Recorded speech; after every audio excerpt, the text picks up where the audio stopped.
नमस्कार दोस्तों, मेरे यूट्यूब चैनल में आप लोग का स्वागत है। मैं एक बहुत ही प्यारा बेटी विवाह गीत गाने जा रही हूं, बहुत ही दर्द भरा। एक बार आप लोग ज़रूर सुनिए, कमेंट में बताइएगा कैसा लगा। बनावा के सुगवा हो पापा, पिजड़वा कैसे हो रही है। अरे बनावा के सुगवा हो पापा, पिजड़वा कैसे हो रही है। पापा के दुलारी हो बेटी, ससुरवा कैसे हो रही है।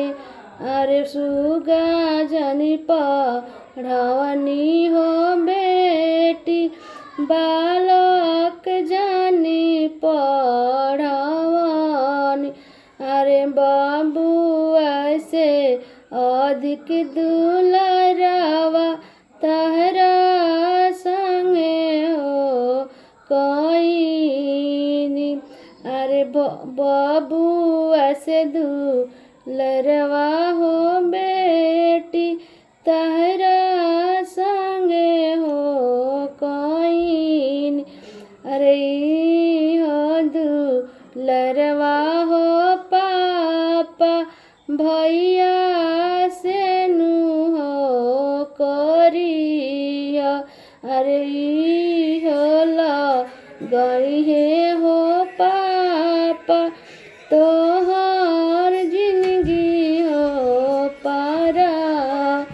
अरे कहिए राउर खैनी पापा, कहिए राउर हो रकानी।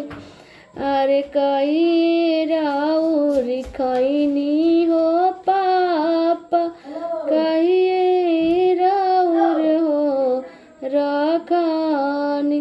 अरे बनावा के सुगवा हो पापा, पिज